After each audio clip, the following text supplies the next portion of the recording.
أهلا فيكم في بودكاست وجها لوجه معي أنا عفاف شيني. نسرين سلامي، أهلا وسهلا فيك. أهلا عفاف. مبسوطة أشوفك معنا اليوم وجها لوجه، وأنا مبسوطة أكون معك. ورح تكوني وجها لوجه مع نسرين شوي هيك. رح نرجع كمان لمراحل اللي هيك وصلت اليوم نسرين لهاي النسخة الحالية قاعدة قدامي.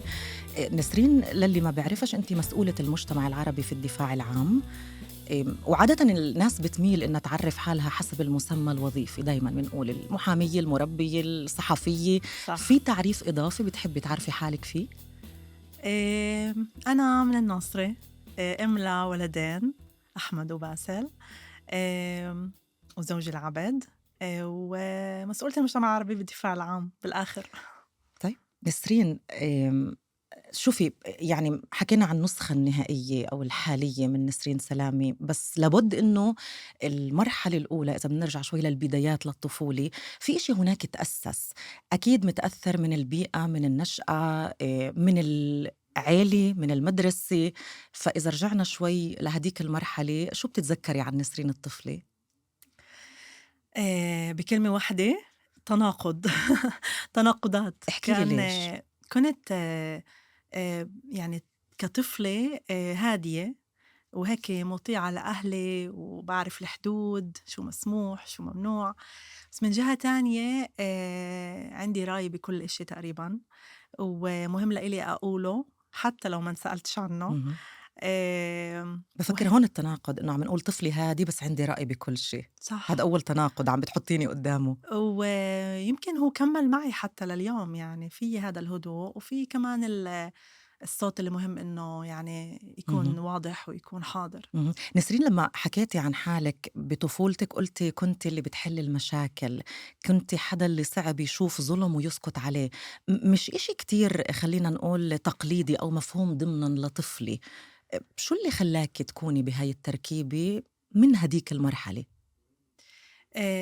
صراحة أنا هيك بتذكر حالي، يعني من جيل صغير عفاف، يعني مش عارفة هي شو السبب لإلها مهم. بالضبط المباشر لإلها، بس بتذكر حالي كل الوقت. يعني تعرفي ذاكرتنا إحنا مهم. يعني اليوم لطفولتنا طبعا.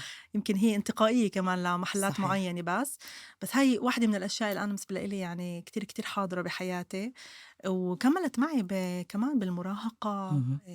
بعرفش قديش كنت بجيل المراهقة أنا مهم. عشته، بس كتير كان مهم لإلي إنه يعني بتعرفي أي مشكلة صارت، أي حدا حاسس إنه بده مساعدة مهم. أو في إشي مضايقه، زي بحط مهم. حالي محله. فيكي كان من صفات المحامية الحقوقية من هديك المرحلة، يمكن هاي النقطة اللي بدي أوصل لها. وبالمعنى الإنساني يعني حتى، وهذا الإشي الحلو، يعني إنه مهم. يمكن إحنا اليوم لما نفكر بالمحاماة في كتير أفكار يعني مهم. بتيجي على راسنا، بس موضوع الإنسانية يعني بقدرش أجي أقول لك مهم. إنه أنا كنت بدي أكون محامية من وأنا صغيرة وعندي حلم وأساعد الناس. تعرفي كيف كنا نكتب صح. بوظايفنا وإحنا صح. صغار. بس صار في إشي بالصفات تكون مهم. عندي، اللي هو بفكر كتير أساسي مهم. بوظيفتي كمحامية، مهم. وكمان يعني اليوم مهم. بالذات يعني بوظيفتي الحاضرة يعني نسرين، لما حاليا. عرفتي عن حالك ذكرتي إنك بنت مدينة الناصرة. بدي أسألك شوي عن ذكرياتك بالطفولة من الناصرة. شو أثر على نسرين الطفلة هيك الوجود بهاي المدينة الحلوة اللي إحنا كلنا بنحبها؟ المدرسة إذا بتحبي شوي هيك تحكي لنا بأكم من كلمة أي مدرسة درستي، لأنه المدرسة كمان وكأنه هي مرحلة أساسية بحياتنا كلنا. لابد إنه إحنا ممتنين لإشي اللي تشكل بوجودنا بالمؤسسات التربوية، ويمكن طورناه لقدام بس إنه بلش هناك. صح. أنا كتير بحب الناصرة، كتير بحبها كمدينة، كبلد اللي أنا عشت فيه وولدت فيه. في عندي غيرة عليها، اهم. وحتى غيرتي عليها يعني اللي جاي طبعا من محبة، بتخليني أكون يعني كتير منتقدة اهم. تجاهها وتجاه أشياء اللي بتصير فيها. من منطلق إنه بدنا واقع أحسن دايمًا. طبعًا، وبافكر إنه بدون هاي الصفة ما بنقدرش نصير أحسن، يعني اهم. بدون ما نشوف الجانب السلبي ونسعى إنه نحسّنه. ف بس باذكرها كبلد يعني وكبيئة، لإنه للطفولة بيئة كتير حلوة وكتير حاضنة. بالنسبة للمدارس أنا نقلت بين كتير، اهم. يعني نقلت كل مرحلة بالمدرسة، كنت بمدرسة مختلفة. كان صعب هذا آآ الإشي إنِّك تتنقّلي بين مدارس جديدة، بيئة جديدة، طلاب جداد، معلمين جداد؟ بالثانوية كان مش هوين بالمرّة، لإنه جيت اتعلّمت بمدرسة المُطران اهم، بالناصري، وأغلب الطلاب كانوا ييجوا من جيل أصغر أو اهم، من جيل يعني حضانة اهم، وبستان أو من جيل صف سابع أكتر إشي. فأنا جيت من الثانوية بصف عاشر، نقلت لهوناك وكنت شوي بتعرفي هاي اهم. البنت الجديدة مع كل هون في الأشياء اللي شوي إشي حواليها. صعب بهاي المرحلة.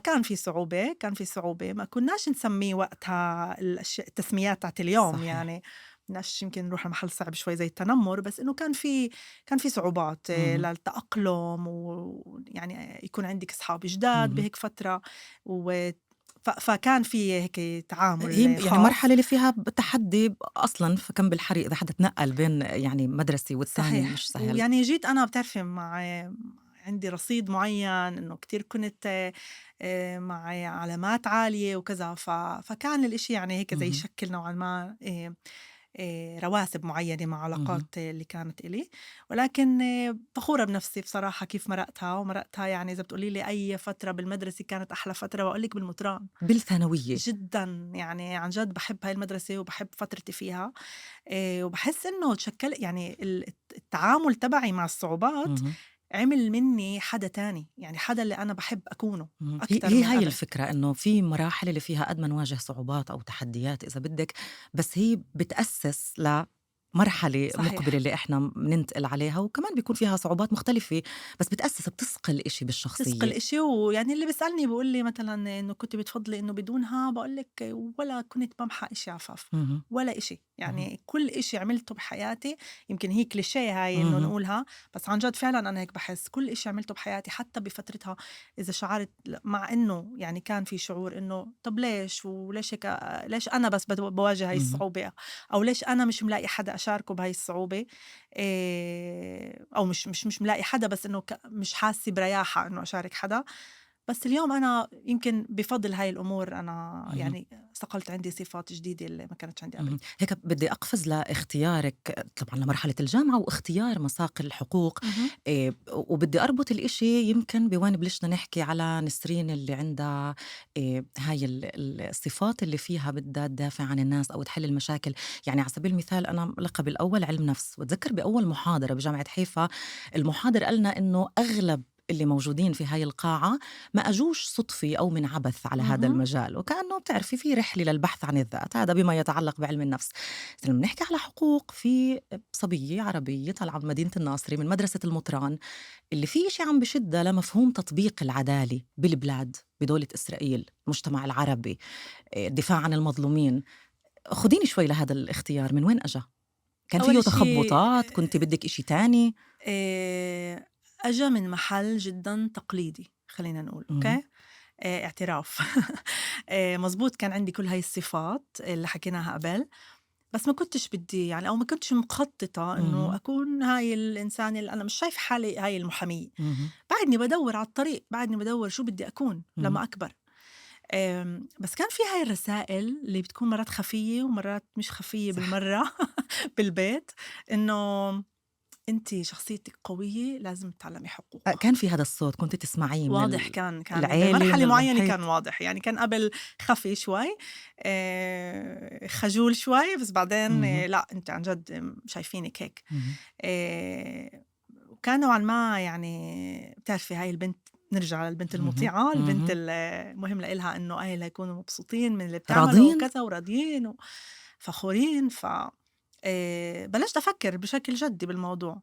بس طبعًا كل حدا بيسمعني إسا يمكن يقول إنه طيب ليش ما كانش عندِك الصوت التاني، إنه اهم، يعني شو، ما كنتش عارفة إذا بدّي اهم، محاماة بدّي اهم، إشي تاني. وطبعًا أنا اتعلّمت بسنوات اللي هي اتعلّمت بال2001. اهم. أولًا كانت فترة أحداث أكتوبر، طبعًا، وبدّي نحكي تتذكّري؟ عن هاي المرحلة، يعني أنتِ بين 2001 و2005 كنتِ طالبة بجامعة حيفا، فترة فيها توتر سياسي وأمني بالبلاد وبالمنطقة كلّها، بس يعني عم نحكي على فترة حساسة كمان لطلاب وطالبات عرب موجودين بالحرم الجامعي بقاعة الجامعات بالمحاضرات اللي لما عم نحكي على مساق الحقوق في نقاشات اللي بتحتدم ونقاشات خلينا نقول حساسة بتكون. خديني شوي لهاي المرحلة. أول شي بدي أقول لِك إنه يعني المسار تبعي للمحاماة كمان حتى بقلب التعليم يعني نوعًا ما كان بدي أغيّره، مهم. يعني وكنت بدي أروح على محل مهم. تاني.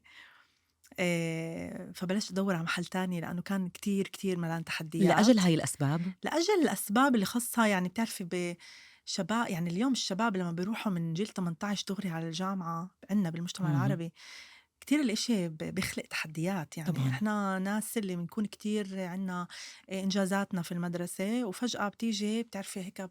بتنصدمي، بيكون عندِك أنا دايما بقول الشوك. كمان من تجربتي إحنا بنكون بدفيقة وبصير عندنا شوي صدمة. يعني يعني أنا كمان مرقت بهي أغلبنا التجربة. عايشين في بلد عربي أو مختلط، مهم. بس إحنا أغلبنا بنتعلم مدارس عربية.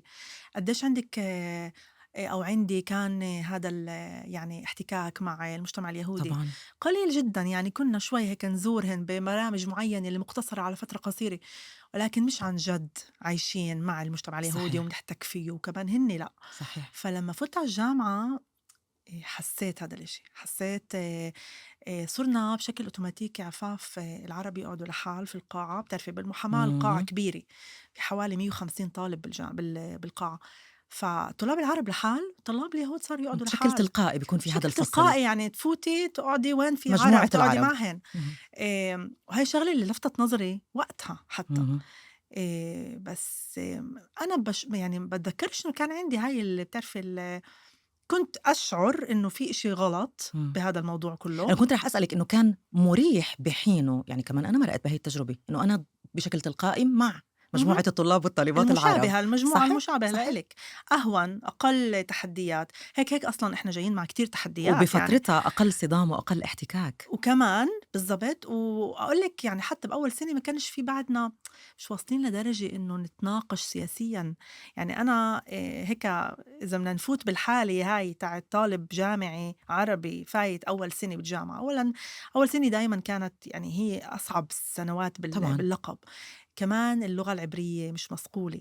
أنا باتذكّر إنه حتى إنه آجي يعني أنتِ بتقولي نقاش سياسي، اهم. إنه أجاوب على سؤال وعارفة الجواب ودارسة وجاي بدي أجاوب وأعمل هيك، إنه يعني إنه أنا عارفة هاي بس بحد ذاتها ما قصة. تنقّنيش يعني إنه أحكي الجواب لإنه صعب علي أحكيه. اهم. آمم، فعن جد هاي تحديات مش هوينة لطالب.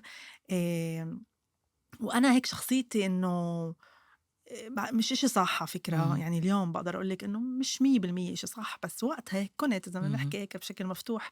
آآ ما كنتش آجي أقول إنه في مشكلة، إنه اهم. أشعر إنه وين لازم أشتغل على اهم. الموضوع، لازم أشتغل اللغة تبعتي لازم أقويها، لازم أقرأ أكتر، لازم وفعلًا يعني صارت حتى حياتي اليومية بالجامعة الإشي الاجتماعي فيها قليل اهم. جدًا وأكتر لأنه كنت بدي يعني أبرهن إشي لنفسي كمان، إنه أنا كنت جاي من محل معين مع إنجازات معينة وإسا فجأة هيك إمم. يعني في وهذا ثمن مش سهل بمرق فيه طالب العربي، بالذات ذكرت السنة الأولى، فكر إنه هي عن جد أصعب سنة. بس بنظرة للوراء كنتِ بتغيّري إشي؟ يمكن صعب هذا السؤال لأنه بشخصيتِك اليوم يعني صعب أرجع أحطِّك بهديك المرحلة. يعني باقدر أجاوبِك بمجرد إنه أفكّر بشاب أو صبية اليوم بهذا العمر ومش ملاقي حدا تحكي له مثلًا إمم. إنها مستصعبة، أو مش ملاقي حدا تحكي له إنه شو رح أعمل إذا إمم. مثلًا علاماتي كانت واطية. مين كنتِ تشاركي؟ ولا حدا. وهذا إشي يعني صعب إمم. أقوله، ويمكن حتى صعب إمم. أهلي يسمعوه. بتعرفي أنا باتذكّر عشان أشاركِك لإنه كتير عم أول شي إحنا يعني بنفس المرحلة كُنّا بالجامعة، إحنا بنات جيل واحد. أنا باتذكّر إنه أول أسبوعين كنت أروّح أسكّر الأوضة على حالي بالبيت وأبكي. في صوت اللي كان شو عملت بحالي.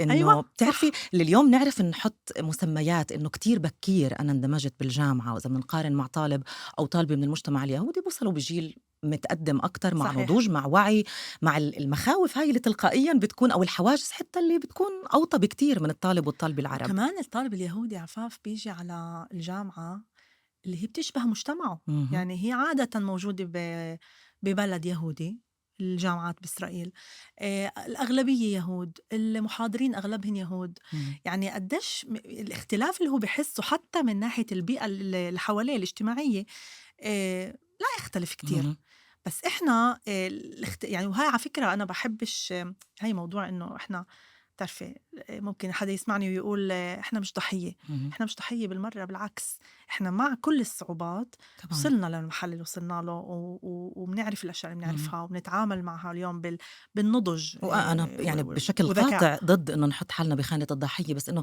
مجرد إنه نحكي على هاي الصعوبات والتحديات بالعكس بافكر إحنا إنه هذا بنعطيها المكان 100%. تبعها والشرعية تبعتها، وعشان هيك قُلت لِك إنه باجاوبِك أكتر وبراسي الشباب اليوم. يعني اهم، أنا هذا الإشي كمان كتير بمسني اليوم بشغلي على فكرة. اهم، قضية الشباب بالمجتمع اهم، العربي كتير بتمسني وكتير بتهمني وكتير باشتغل عليها.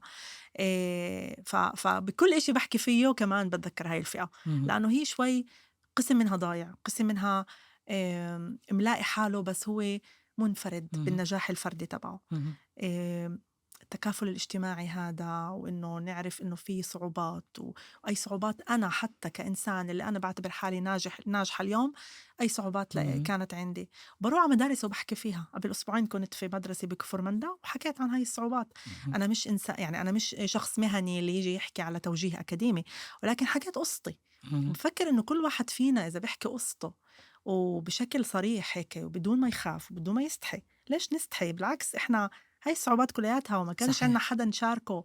وباتذكّر فتت عند محاضر وسألته سؤال، قُلت هاي هي طريقتي اليوم أتعامل مع اهم، صعوباتي، إنه أفوت على ساعات الاستقبال اهم. للمحاضرين وأجنّنهن. والله كنت جريئة، أنا ما كنتش أول سنة قطعًا ما كنتش أفوت ولا على ساعة استقبال لمحاضر ولا حتى أسأل يعني في التدريبات اللي كانت حتى بالمجموعات اللي أصغر من هيك، فإذا من أول سنة عملتيها كنتِ بمحل صراحة منيح. وكمان كان في طالبة عربية اللي كانت مساعدة لواحد من المحاضرين وتوجّهت لها وحسّيت إنها هي كمان ممكن تكون البيئة الداعمة اهم، تبعتي. فهاي قصة المجموعة المشابهة نستعملها بشكل إيجابي، صحيح، مش لننفرد عن المجتمع ككل، اهم. المجتمع الإسرائيلي، ولكن عشان نلاقي الدفيئة تبعتنا، المحل اهم، المألوف لإلنا، صحيح. وهناك نقوى. صحيح. نسرين بدي يعني أنتقل لمهنتِك اليوم وقبعتِك المهنية، بس بسؤال إضافي بدي أتوقف عند هاي المرحلة، لأنه بلشنا نحكي إنه هي كانت فترة جدًا حساسة بالبلاد، وأنتِ بنت الناصري وذكرتِ كل موضوع هبة أكتوبر، فكر في إشي شوي شبيه اليوم بواقع طلابنا وطالباتنا أيضًا بعد ال7 من أكتوبر بالجامعات. كيف طالبة بمساق الحقوق عربية جاي من الناصري بفترة كتير مأزومة سياسيًا وأمنيًا قدرت إنها تتواصل مع الآخر، مع الزميل والزميلة من المجتمع اليهودي، ضلّوا هذا الفصل اللي حكيتِ عنه بالأول والّا صار في اندماج بشكل أو بآخر يعني مع تقدُّم مع تقدُّم الوقت؟ السنوات صار في أكتر طبعًا كسر للحواجز، صار في أكتر فِهِم إنه اهم، إحنا نقدرش نكون مجموعة لحالنا. اهم، لحتى كمان في كتير قضايا اللي هي بدِّك ائتلاف معاكِ لحتى اهم، تقدّميها، يعني حتى على نطاق الكُلّية، اهم، كُلّية الحقوق في جامعة حيفا وقتها، بكل ما يخُص حقوق الطلاب يعني باحكي. ولكن إلى سؤالِك طبعًا واجهتها بشكل كتير حاد وصعب. واحدة من الأسباب إنه اللي عملته صعب أكتر اهم، آآ بشكل ملحوظ هو إنه ما كانش عندي أدوات. اهم، يعني أنا اليوم باحس إنه حتى لو إحنا موجودين في صعوبات معيّنة بعد فترة 7/10 وكمان قبل على فكرة، اهم. ما كانش هون يعني طبعًا لا الصعوبات جنة كانت عدن كمان موجودة، بس قبل من كمان ناحية واقع الجامعات الإسرائيلية العلاقات اختلف. العربية اليهودية طبعًا. صحيح. ولكن باعتبر إنه اليوم أنا عندي الأدوات، اهم، باقدر أحكي بمعطيات، باقدر أحكي عندي أكتر معرفة، عندي أكتر إلمام، عندي أكتر ثقة اهم. بنفسي. وقتها هاي الأمور كانت بعدها يعني بعدها بدائية. تنصقل شوي صح، شوي. صح. بعدها عم آآ تتشكّل، بعدها عم بعدِك تتكوّن وعم حاسة حالِك تتطوّر. غريبة بالمجتمع اليهودي، وإنِّك أنتِ قاعدة بالصف حواليكِ 40 أوف! شخص، على فكرة 3 منهن عرب والباقي لأ. هاي جملة لافتة إنه بعدِك حاسّة حالِك غريبة، بافكّر هاد شعور بينتاب يعني معظم الطلاب والطالبات، بس بدي أقول بالبدايات بالجامعات، مش مهم جامعة حيفا أو غيرها، يعني أنا باتذكّر إنه كان في عندي مرّات هذا الشعور بالذات بالمجموعات المُصغّرة. اهم، وذكرتِ موضوع إنه أرفع إيدي وأشارك، يعني إحنا بمساق علم النفس كان لازم تجيبي كتير من حالِك ومن تجربتِك الحياتية، اهم، فكنت بيني وبين حالي أقول أوبس لحظة شوي أنا ليش مش عم باحكي بالعربي؟ مع إنه أنا بنت حيفا وما كانش عندي حاجز اللغة العبرية يمكن زي طلاب وطالبات جايين من مناطق تانية، بس كان في هذا الصوت الداخلي إنه بدي أحكي بلغتي، فكان يعني كمان هاي واحدة من الصعوبات اللي بتواجهنا صحيح. وبترافقنا، بس بتتطور شوي شوي لقدام. 100%. وإحنا كمان بعرفش قديش في علم النفس الموضوع هذا يعني خلينا نقول بتكرر، اهم، بس مثلا بالكلية الحقوق موضوع يعني اسمها حقوق اهم. حقوق إنسان، في كتير يعني جدالات. عشان هيك حكيت لِك في نقاشات حساسة وجوهرية طبعًا، طبعًا، بتكون. طبعًا، يعني أنا باتذكّر أنتِ عم تحكي إسا وعم تسأليني، تذكّرت دورة يعني كورس معيّن اللي اتعلّمته اللي اهم، هو ديني كنيان. اهم. هو عمليًا كان كورس يعني واجب على كل طالب ومجبورين من يعني لا الإلزام، مفر الكورسات يعني الإلزامية. وكمان أنا كنت يعني كتير أحب هاي المواضيع اهم، لإنه بالذات لإنه يعني اهم. مازوخيزم خلّينا نقول. أيوه، أيوه. إنه المواضيع السياسية، المواضيع اللي فيها هذا بتعرفي إنِّك أنتِ هون عم بيكون في زي حث لهاي اهم. الزوايا اللي شوي مش مريحة، صح، بس اللي هي لحتى بتمسِّك تطلعي من محل الراحة 100%. هذا وتجربي. واليوم أنا باشعر إنه أنا كتير بهذا المحل باحب أحكي عنه، اهم، باحب أحكي عن علاقات العرب واليهود، باحب أحكي يعني مش من محل إنه بدي هذا provocation يعني اهم، لأ، اهم، محل أكتر باحب أتحدّى الإشي وباحب اهم، اللي قبالي كمان يتحدّاه، اهم. وإنه بآمن إنه هاي الطريقة اللي نِصل فيها لمحل وبافكّر إنه محل معيّن بدِّك تعكسي واقع، وبالذات بالقبعة اللي أنتِ مهم لإلي موجودة فيها أعكس اليوم. الواقع. دايمًا بيسألوني طَب ليش مهم لإلِك هذا الإشي؟ طَب أنتِ يعني مشّي خلّينا اهم، نقول اهم. بكلمات بسيطة. لأ مهم لإلي، مهم لإلي، وبنرجع كمان مرّة يمكن كلّه ببلش بالطفولة زي ما عشان هيك بيقولوا لنا بلشت الأسخة أسألِك على الطفولة. علماء النفس، إنه صح؟ مهم يعني حتى مرات باحس إنه طَب أنا باجادل لأ عشان أجادل مش اهم. عشان يعني الجدال لازم يكون يعني وسيلة مش صحيح. هدف. بس لأ هون عم نحكي على الحالات المتطرفة، ولكن بالجامعة كتير كنت بدنا أشعر عم أسمع كل اهم، هذا موضوع مصادرة الأراضي في هذا إمم. الكورس مثلًا، كتير هذا كان الموضوع بمسِّك يطلع. كمواطنة عربية. بيهمني، وباتذكّر واحد في يوم من الأيام كان في نقاش حاد وأنا جاوبت، وشعرت إنه جوابي كان بتعرفي من اهم، بطني مش. اهم. فبتعرفي هذا شعورِك أنتِ إنه أنا باحس إنه أنا إنسان عاقل وإنسان فاهم وإنسان يعني خلينا نقول بيقدر يسيطر على مشاعره، اهم. وهيك زي زعلت من حالي إنه ليش أنا طلّعت مشاعري. بس بعدين فهمت إنه هذا جزء منّي، صح. مشاعري هي اللي بتخلّيني، هي عمليًا المحفّز تبعي اللي أعبّر من خلاله بصدق عن اللي باشعره. بس كمان هاد بيقولش إنه هو رأيي يعني صار أقل جدية، اهم. بالعكس هو خليط من كل هاي الأشياء. وإحنا بنفكر بشكل تلقائي، يعني القضايا اللي بتمسنا وكأنه مرات انفعالنا بسبق الجملة العاقلة أو المتزنة اللي بدنا نحكيها، وهذا بينطبق على هاي المواضيع حتى اللي يمكن ذكرتيها. علّمونا أو يعني صار في عندنا هاي إحنا الثقافة تاعة إنه إذا أنتِ بتعبّري عن اللي بتحسّيه بشعور اهم، أو خلينا نقول انفعال معيّن، معناته اللي عم تقوليه صار أقل أهمية اهم. أو أقل شرعية. بس لأ، بتوافقيش هاي المقولة طبعًا أنتِ؟ لأ، لأنه بالعكس هاي المقولة هي يعني مرات باحسّها يعني عمل عنيف، بالذات ظالمة. وبيمارسوه يعني مع النساء أكثر حتى. إمم. هذا الإشي أنا يعني بيشعرني بغضب، لأنه كتير مرات باحس إنه غضبي لمّا باحكي إشي معيّن بيوصّل رسالتي بشكل أقوى، اهم. مش لأنه يعني مش غضبي طبعًا الطبيعي اللي أنا هذا الإشي واضح خلّينا نقول الانفعال المقبول، أو كيف طبعًا. بتتفاعلي مع قضية اللي بالنهاية هي بتمسِّك، ويمكن هذا الإشي كمان بينطبق على عملِك اليوم، ورح نحكي على هذا الموضوع. بس هيك من نسرين الطفلي وطالبة الجامعة مباشرةً بدي أنتقل يعني الوصف الوظيفي أو القبعة المهنية اللي أنتِ اليوم فيها نسرين. بس النقطة اللافتة إنه أنتِ موجودة بمنصب اللي ما كانش قبلِك، صحيح. وهي بحد ذاتها قصة. صح. شاركيني شوي إنه كونِك يعني في هذا المنصب اللي هو مخصص للمجتمع العربي، يمكن بالعنوان العريض بما يتعلق ب الجريمة والعنف بالمجتمع العربي، وقديش إحنا عم نعاني اليوم، اهم. كل بيت عم بيعاني من هاي القضية. شاركيني شوي بهذا المنصب وأهميته من وجهة نظرِك.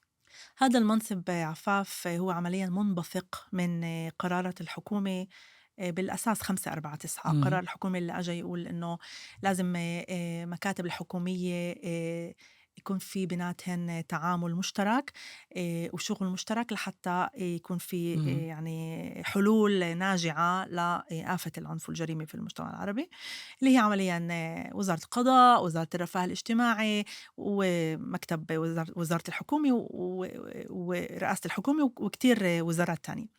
آآ كل مكتب حكومي أخذ موارد اللي هي ترجمت بالآخر لموارد بشرية كمان، اهم. مش بس مصاري ولا بس مشاريع، وإنما كمان موارد بشرية اللي هي عمليا محامين أو مش مهم بشكل عام أصحاب مهن اهم. مختلفة اللي وظيفتهن هي إنه ياخدوا عمليا الجزء هذا بالعمل المشترك اللي ملقى على الوزارة اللي هو جاي منها ويفعل هذا الدور اهم. عمليا. إذا يعني الدفاع العام حسب قرار 549 لازم يعمل شغل في كل موضوع التأهيل أو كل موضوع رفع الوعي في المدارس، كل هاي اهم. الأمور أنا المسؤولة عن هذا الموضوع، اهم. أنا مسؤولة عن تطبيق هذا الجزء، اهم. فهي وظيفتي. اهم. ولكن يمكن قبل البودكاست كمان حكينا إنه في التعريف الوظيفي اللي هو هذا هو تعريفها، إنه أنا هذا التعريف أطبّق الجاف هذا خلّينا الجزء نقول. بالضبط، أطبّق الجزء المُلقى على عاتق الدفاع العام، ولكن في كمان ما يسمى تفيسات التفكيك خلينا اهم. نقول، أو كيف إحنا منشوف اهم. رؤية تبعتنا للوظيفة اللي إحنا موجودين فيها. والرؤية تبعتي اليوم هي رؤية كتير شمولية عفاف، اهم. هي ما بتشمل بس الأشياء الموجودة في القرار الحكومي.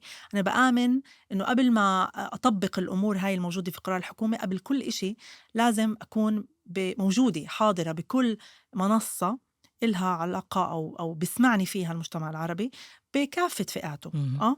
يعني إذا نحكي عن نساء، إذا نحكي عن شباب، إذا نحكي عن أسرى، عن متهمين، عن ناس موجودة في المسار الجنائي، ناس مش موجودة، حدا من اهم. عيلتها موجود.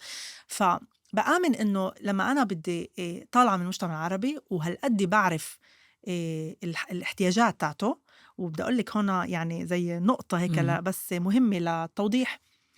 أنا لما فتت على الوظيفة فكرت حالي بعرف الاحتياجات تاعت المجتمع العربي. شو اكتشفتِ؟ اكتشفت إنه المجتمع العربي هو مش مجتمع واحد، بمعنى؟ بمعنى إنه في بقلبنا إحنا مجتمعات مختلفة اهم. ولازم نعترف بهذا الإشي. مجتمعات قصدِك فئات فئات معيّنة، مختلفة طبعًا، اللي احتياجاتها مختلفة أو في مختلفة فجوة جدًا. بينات. المجتمع البدوي العربي البدوي مختلف عن المجتمع الموجود في اهم. المثلث. المجتمع الموجود بالمثلث مختلف عن الشمال من ناحية احتياجات، من ناحية مميزات اهم. الخاصيات للبلد. يعني بدي أعطيكي مثال صغير، قرية جسر الزرقاء مثلا نسبة الشباب الموجودة فيها اللي هي تحت سن 19 ما يقارب 60%.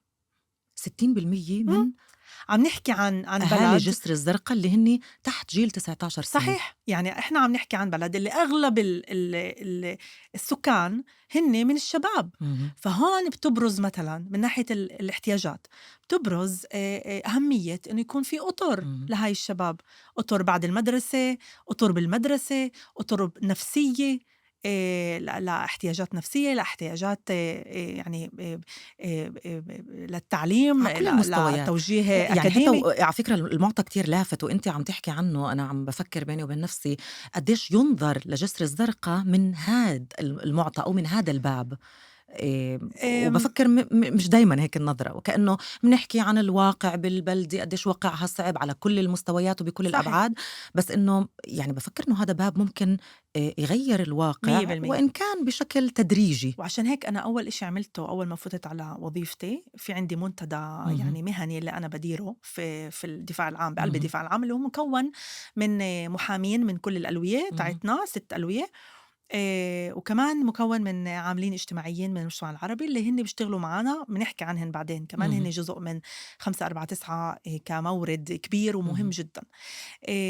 فأول إشي عملته عفاف إنه أخذت هذا المنتدى على عملت 5 عمليًا يعني لفينا على جولات. جولات تعليمية في عدة محلات بالبلاد. اهم. رُحنا على جسر الزرقا، عملنا يوم كامل هناك، التقينا مع أشخاص من هناك، ناس فعّالين اجتماعيًا. على فكرة هذا مُتصل للجملة اللي كمان أنتِ حكيتيها، قُلتِ أنتِ كتير بتتواصلي مع الميدان، اهم. أنتِ مش شخص بس اللي قاعد بالمكتب وعم بيتعامل مع القضايا بالمكتب أو بأروقة القضاء صحيح. وهي الأروقة، فهي نقطة يعني كتير مهمة. طبعًا عشان أنا أشتغل وأبني خطة عمل اللي خاصة بالمجتمع العربي، أول شي لازم أعمله ألف بالمجتمع العربي، لأني أنا طالعة من الناصري، اشتغلت فترة طويلة بحيفا، اهم. اليوم أنا باشتغل بالقدس، اشتغلت شوي بتل أبيب، بس أنا بعرفش كل المجتمع العربي، ما إمم. كنتش بكل البلاد العربية. لما بروح على جسر الزرقاء بعلم أولادي عند حمامة اهم. تزلج، بعلم، بروح مثلا أشوف البحر، بس بروحش عن جد أقعد مع أشخاص وأحكي عن البلد وأحكي عن مشاكل وأحس البلد. قضاياها، مش طبعا بس أحكي بالمعطيات الجافة عن الفجوات وعن واقع البلدة وعن الفقر وعن البطالة، وكأنه صحيح. بتحسّي أكتر، بتشعري، بتكوني وكأنِك جزء من هاي البلدة لمّا وكمان بتزوريها صحيح، بهذا الشكل طبعًا. وأبني جسور مهنية مع المجلس اهم. المحلي، مع القسم الرفاه الموجود هناك، لحتى كمان لما بيجي هذا الشاب من جسر الزرقاء وبتوقف ويعتقل اهم. وبيكون بالمحكمة أو بغرفة التحقيق، وببعت له محامي، بكفيش أعطيه بس الجواب القضائي أو اهم. أعطيه الخدمة القضائية، لازم كمان أشوف شو احتياجاته بدون التأهيلية، شك. قديش هو ما أخدش فرصته، قديش حدا سمعه بحياته. كل هاي الأمور أنا كمحامية بحس إنه هاي، مش بحس، هاي كمان وظيفتنا حسب 5-4-9، اهم. إنه نعطيها هذا الجواب، نعطيه عامل اجتماعي مثلا إذا ما كانش اهم. في عنده عامل اجتماعي اللي بيعرفه قبل. وكمان بنحكي كمان بعدين على الحواجز الموجودة، صحيح. ليش هاي وهذا الشباب. جزء بافكّر إنه لا يقل أهمية، لأنه يعني إذا منحاول إنه نتجاوز هاي الحواجز بنقدر نغيّر الصورة. وعلى سيرة الصورة نسرين، مهم. أنا في مصدر اللي حكى لي إنه مؤخرًا أنتِ كنتِ بمحاضرة كان فيها حضور اللي أغلبيته من المجتمع اليهودي، بس كمان كان في من أبناء المجتمع العربي، وطرحتِ على اللي قاعدين وحاضرين سؤال، سألتيهن وين أبناء المجتمع العربي بارزين أكثر شي؟ مهم. كان الجواب في مجال الطب، في منظومة الصحة الإسرائيلية. صحيح. وبدي أسمع هون إذا بتوافقي مع هاي النسبة، لأنه كيف فهمت إنه كان في يعني وكأنه صدمة مهم. بين الحاضرين لمّا أنتِ وضّحتِ شو كان الهدف من ورا سؤالِك. صحيح. وأنا كمان كنت بدي أصدمهن، يعني كانت هذا اهم. الهدف من الأول، عشان أخليهن يسمعوا بعدين. كنت مجبورة أصدمهن اهم. بهذا المعطى شو صار لأنه هو بهذا معطى الموقف؟ صادم. حكيت، سألت أو جبت معطيات عن حضورنا كمجتمع عربي في عدة محلات، اهم. حكيت عن وجودنا في القطاع العام، حكيت عن طبعا يعني بمستوى منخفض من اهم. ناحية، عم نحكي عن تمثيل المجتمع تمثيل المجتمع العربي. العربي، كمان تمثيل المجتمع العربي في مثلا وسائل الإعلام العبرية اهم. المينستريمت ما يسمى، كمان تمثيل جدا جدا منخفض 4%. اهم. فبعدين سألتهم، قلت لهم بدي تقولوا لي وين إحنا موجودين أكتر إشي فوق 50%، وين إحنا موجودين. اهم. فرأسا قالوا لي بالطب، قلت لهم حلو، بالطب إحنا موجودين وبشكل جدا يعني بدعي للفخر، ولكن إحنا ربع 25% من اهم. جهاز الصحة. وين إحنا موجودين؟ تقريبا 60%، ولا حدا عرف. فقلت لهم إحنا موجودين 60% تقريبا في السجون الإسرائيلية. 60% في السجون الإسرائيلية، لمّا نسبة المجتمع العربي بالبلاد لا تتعدى ال21%. نعم صحيح. هاد معطى صادمني أنا كمان. وهو لازم يصدم. وبس عشان نوضّح نسرين، إحنا عم نحكي على معتقلين أو أسرى أمنيين. لأ، عم باحكي عن مُعطى اللي بيحكي عن 60% من الأسرى الجنائيين، اللي هن موجودين سكان بالسجون. إسرائيل، سكان إسرائيل فقط لا غير. يعني مش عم نحكي عن سكان الضفة اللي ممكن يُعتقلوا في إسرائيل، أو عن من يرتكب إمم. يعني أعمال أو إمم. مخالفات أمنية عم نحكي على من مواطني سكان دولة إسرائيل. عم إسرائيل من نحكي عن المجتمع مواطنين العربي. وسكان دولة إسرائيل اللي بيعملوا أو موجودين في السجن لأنهن أُدينوا في مخالفة جنائية لا غير. اهم. قديش هذا المُعطى صادم، بس قديش بنعرفه بالمجتمع العربي بكل مؤسساته وهيئاته وجهاته. كمان مرّة 60% من الناس اللي موجودة بالسجون اهم. آآ على خلفية أو بسبب اتهامات جنائية هن من أبناء المجتمع العربي نسرين. صحيح. 3 أضعاف نسبتنا بالدولة. آمم هذا المُعطى أنا باجيبه عفاف عشان أحكي للمجتمع العربي قبل المجتمع اليهودي، بس كمان للمجتمع اليهودي والمجتمع الإسرائيلي ككل، اهم. إنه بينفعش نشوف مشكلة المجتمع العربي أو مشكلة العنف والجريمة بالمجتمع العربي ك سلوك سلوك اللي ما إله يعني كأنه ما إلوش خلفيات اهم. اجتماعية واقتصادية وما إلى ذلك، كسلوك اللي هو ضد القانون، والحل تبعه هو السجن. ما بينفعش نشوف هاي المعادلة، إمم. لأنه هاي المعادلة اليوم هي المعادلة السائدة للأسف، وبالتالي نتيجتها وانعكاساتها عم نشوفها بالمجتمع العربي. بقدر أعطيك الانعكاسات الأساسية أو الأسباب الأساسية كمان اللي تفهمنا إنه هاي المعادلة ما بتنفعش تضلها هي المعادلة الرابحة أو السائدة الموجودة اليوم. أول سبب إنه الإشي ما زادش معدل الثقة تبع المجتمع العربي بمؤسسات الدولة. إحنا اليوم على يعني تدني مخيف بالثقة، بالذات بجهاز الشرطة اللي هو عمليا حوالي 16%. أوكي؟ نسبة جدا منخفضة. لو إنه عن جد السجن إنك أنت تفوت كل هاي الناس على السجون لأنها عملت مخالفة جنائية، إيش اللي هو بحل قضية العنف والجريمة، كان شفنا إنه المجتمع العربي ثقته بالجهاز الشرطة كان عليت، صح؟ ما شفناش هذا الإشي. هاي أول شغلة. تاني شغلة، شفنا تعمق لآفة العنف والجريمة. شفنا إنه في زيادة بحالات القتل. طبعا العنف الجريمي هو مش بس حالات القتل، طبعاً في واضح. كتير حواليها يعني كل موضوع المصابين والحوادث اللي يمكن إحنا إطلاق أقل من النار وهي نذكرهن، الأمور. بس إنه هذا أيضاً فالمشكلة موضوع بحد أكبر ذاته. بكتير من عنوان في الجريدة أو عنوان في الراديو. في هون سؤال لازم ينسأل: شو عم بنعمل وشو لازم ينعمل ومش عم بنعمل؟ هذا هو السؤال لازم ينسأل. فإحنا شو الجواب على هذا بالدفاع السؤال؟ العام كمان من كمان مرة من وظيفتي أنا، لأنه هذا هو ما يسمى يعني الكرسي تبعي أو المندات تبعي، أو محل التأثير تبعي، إني أجي أقول إنه، وهذا اللي بقوله كمان للمجتمع العربي، إنه خلينا نفهم بالعمق إنه الحلول لازم تكون متنوعة. إحنا عم نحكي عن إنفاذ قانون اللي عم بيكون بالسنتين الأخرانيات. كل التشريعات اللي بالكنيسة اللي بواكب هذا الموضوع بيشوف مزبوط هو السبب تبعها هو إنه نحارب العنف والجريمة، أو اللي بيقدم هاي التشريعات بيقول إنه هدفها هو محاربة العنف والجريمة في المجتمع العربي، مكتوبة بشكل واضح ما يسمى ديفري سبير تبعت القوانين هاي. طيب ليش مش عم بتحارب العنف والجريمة؟ ليش أنت اليوم عم تعطي صلاحيات لا نهائية للبوليس إنه يفوت على بيوت بدون أمر محكمة للتفتيش؟ ومتوقع إنه وكأنه هذا اللي يقلل من وتيرة وقوع بالضبط. الجرائم أو أعمال وبيفوتوا على العنف. بيوت، وبيفوتوا مش بس على بيوت اللي هي مشتبه فيها، وإنما على كل البيوت بالحارة. ليه؟ لأنه في خلينا نقول معلومة استخباراتية حتى عم نحكي على مستوى من هالنوع، مش مستوى تبع تحقيق جذري ومعمق، وإنما معلومة استخباراتية. يعني تليفون حدا عمله، ممكن يكون له مصالح مختلفة إنه عمل هذا التليفون وخبر عن هذا البيت. الإشي يؤدي لتفتيش واسع في البيوت لناس بريئة، ناس ما إلها علاقة. هاي كمان يعني عم بيكون في أذى كبير لحقوق دستورية لكتير ناس اللي هي ما إلها علاقة في عالم الجريمة.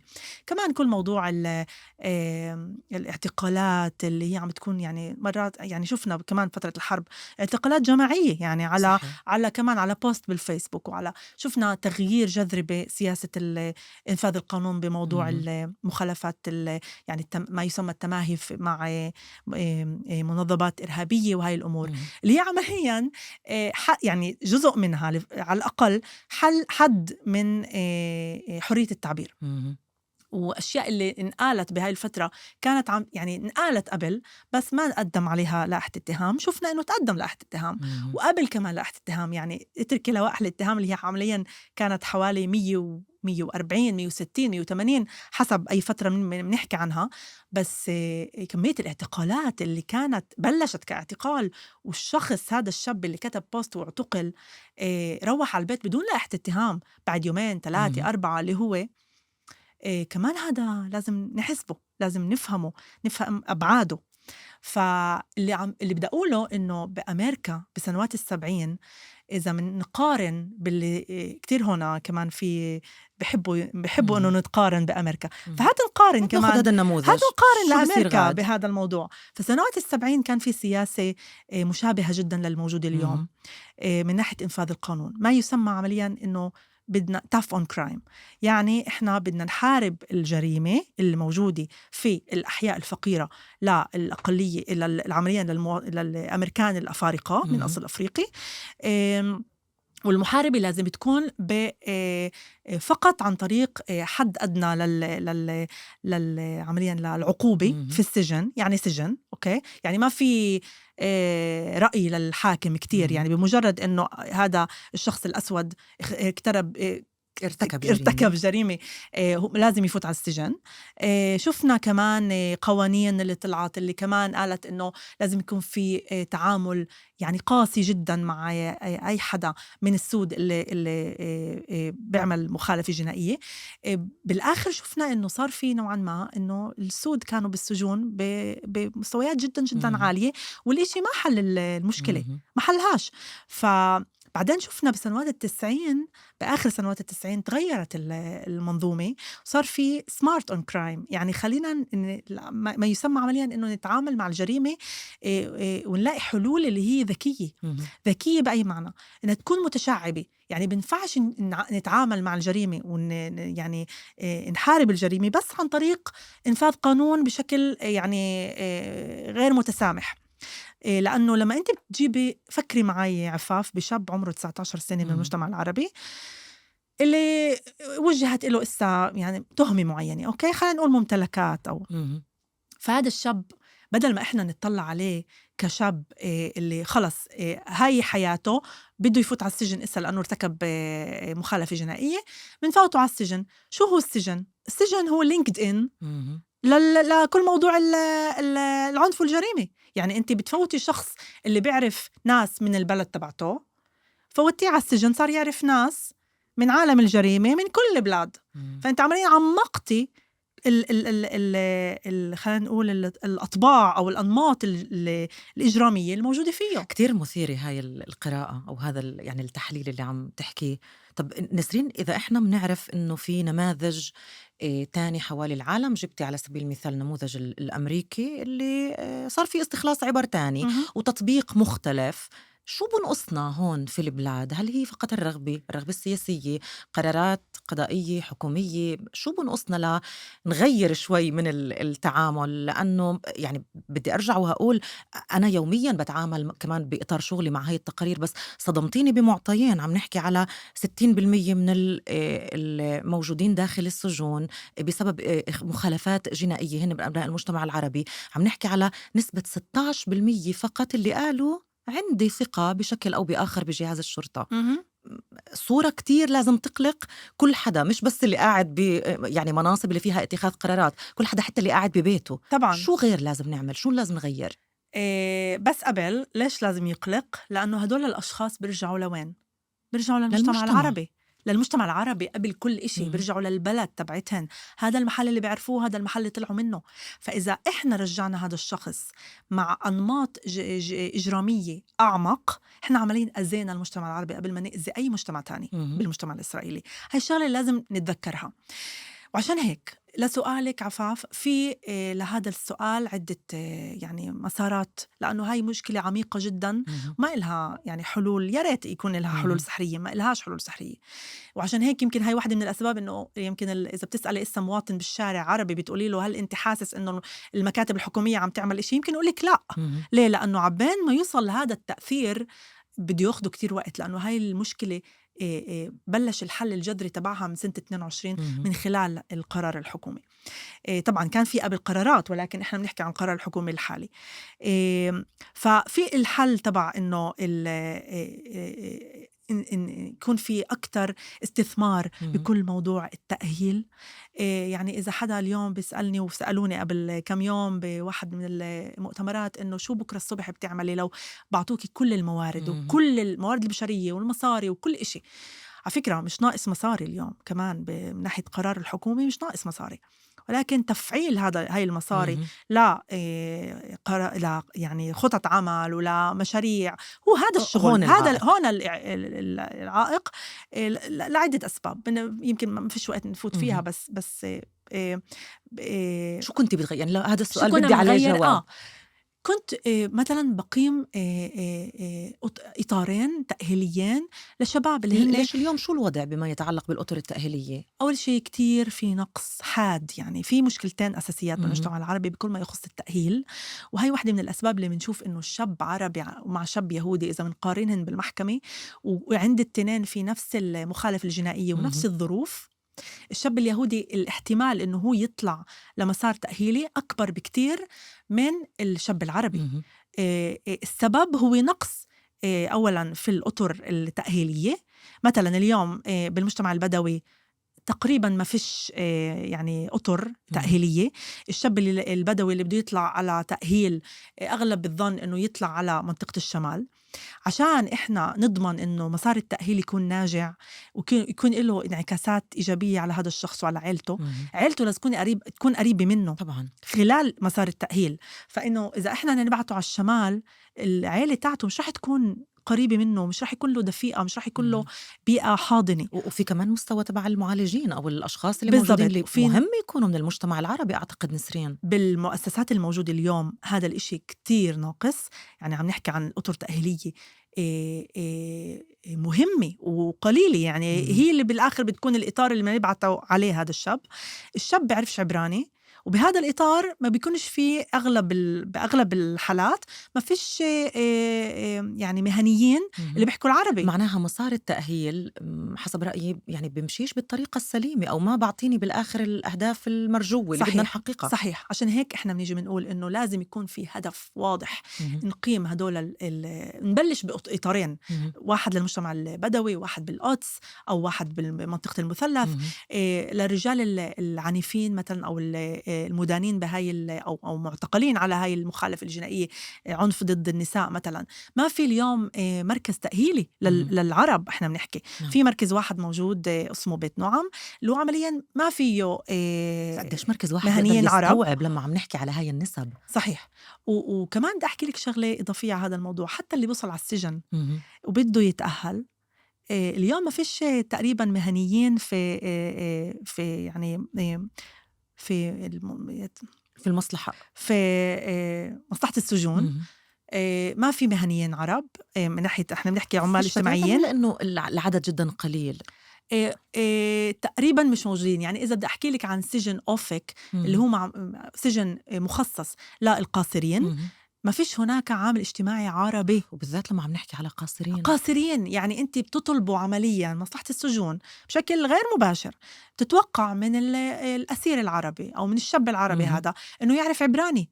مش بس يعرف عبراني عفاف كلغة، وإنما يشارك احتياجاته النفسية باللغة العبرية. تخيلي أنت بأي مستوى أنا لازم هو بدي أقول يكون. من موقعي بافكر إنه هذا إشي تعجيزي، يعني طبعا شبه طبعا مستحيل تعجيزي. إنه بارجع باقول إنه المسار يمشي بالطريقة السليمة أو بالطريقة المهنية، مش 100%. رح يصير. وهنا مسؤولية الدولة، اهم. مسؤولية الوزارات، مسؤولية إنه في اليوم كتير تقارير طلعت وفي قرارات محكمة اللي اهم. بتقول قديش أهمية إنه هذا الشاب ياخد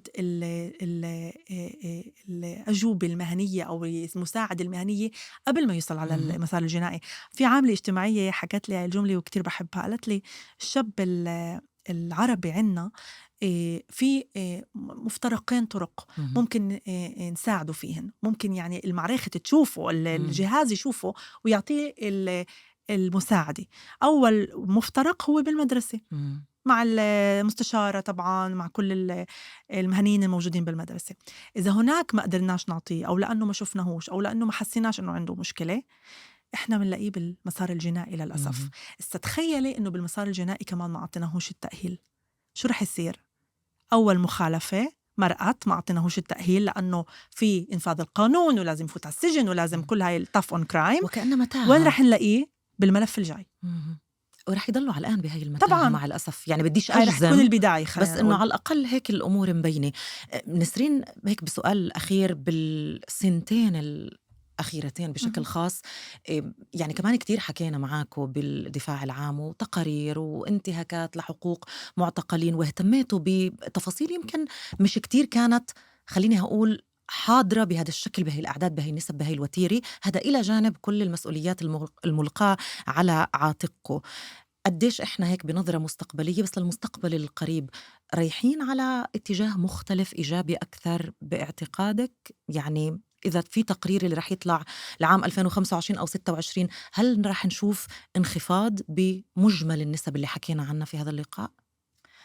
يعني صراحة كلّياتنا بنتأمّل خلّينا نقول، بس بكفّيش كنت نتأمّل. أقول لِك الجواب اللي بديش أسمعه هو على أمل يعني. بالضبط، لازم نعمل، وكل واحد من موقعه لمّا بيعمل ولمّا هو بيشوف إنه شغله وين بيأثّر شغله. اهم، يعني حتى يعني بديش أذكر أصحاب مهن معيّنين عشان ما أنساش، اهم، ولكن عن جد كل واحد فينا عنده الدور تبعه، إن كان الدور الاجتماعي وإن كان الدور التربوي، إن كان الدور التمثيل القضائي. لمّا أنا كمان بالتقي بشاب بالسجن وباشوفه وباطلّع عليه باحسّه زي أخوي. اهم، ما بيفرقش، يعني هذا الشاب شافه بس الزاوية تاعة المخالفة الجنائية اللي عملها، اهم، ولكن هو إنسان كامل متكامل، إله حياته، إله عالمه، إله هواياته، إله إمم. أشياء بيحبها، إله أشياء بتسعده. وبهذا السياق أنا باتذكّر إنه كمان قُلتِ هون قديش مهم نشوف إنه كل شخص حتى اللي مُدان بيستاهل فرصة تانية.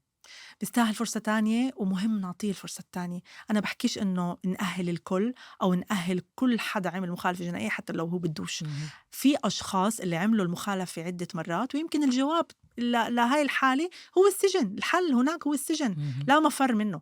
ولكن ممنوع نشوف السجن كحل، لأنه اهم، حل وحيد. لأنه هاي الشباب وصلت للمسار الجنائي لسبب، وإذا إحنا بنطلع من تفكير السلوك هذا وإنه كأنه المخالفة الجنائية هي هاي الوصمة اللي من خلالها إحنا شايفين هذا الإنسان، اهم، بدون ما نشوف إنه في إنسان من وراء هذا الإشي. يعني عندي كتير أمثلة أحكيها لو عنا وقت. قديش إنه قعدت مع شخص وقلت له قديش مهم يروح على تأهيل، وفهم أهميته وفهم انعكاساته في يعني ما حكيناش على المحاكم الجماهيرية، بس هذا هو اهم، الإشي يعني المركزي فيها، إنه بتطلعوا على الشخص كشخص كإنسان، مش كمخالفة لازم إمم، أعطيه عليها كذا كذا رقم بالسجن. ولما بشافوا هاي الرؤية في تقرير أو خلينا نقول بحث اللي أجا وقيم نتيجة هاي المحاكم اللي هي نسبيًا جديدة، اهم، يعني من اهم، 2014 موجودة بإسرائيل. وشاف إنه إن كمية أو الاحتمال إنه هاي الأشخاص ترجع على عالم الجريمة قلّت عفاف اهم، 50%. هذا أكبر برهان. في هون بحث عملوه مهنيين، اهم، شافوا إنه هاي المحاكم والتأهيل بيأدي إنه هاي الأشخاص ترجع على المجتمع العربي ناس أصحاء، ناس مناح، ناس اللي بدهن يساعدوا، ناس اللي هن يعني بدهن يتعلموا، بدهن يشتغلوا، وبدن يندمجوا. وبدهن يندمجوا، وبدهنش يرجعوا على عالم الجريمة. فممنوع ننسى هذا المعطى، إنه اهم، إذا موضوع الرجوع للجريمة بينزل ب50% بفضل التأهيل، لازم نعطي التأهيل يعني كجواب لهاي الأشخاص أو كمساعدة، اهم. وممنوع نخسرهن بهاي النقطة بالحياة. بفكر إنه هاي رسالة جوهرية وبدي أختم معك بإني أسمع منك رسالة اللي بتحبي إنك توصليها مش لأصحاب القرار ومتخذي القرار، لأبناء المجتمع العربي اللي اليوم عم بيسمعونا من موقعك، من خبرتك المتراكمة كمان بهذا المجال نسرين. وحكينا على معطيات يعني برجع بقول بقدرش أوصفها غير بإنها معطيات صادمة ولازم تقلق كل مواطن، كل شخص وفرد من أبناء المجتمع العربي. رسالتك الأخيرة اللي بتحبي إنها توصل لكل من يستمع إلينا اليوم. موجهة أكتر للشباب صراحة هاي الرسالة، وللعائلات اللي عندها شباب، إنه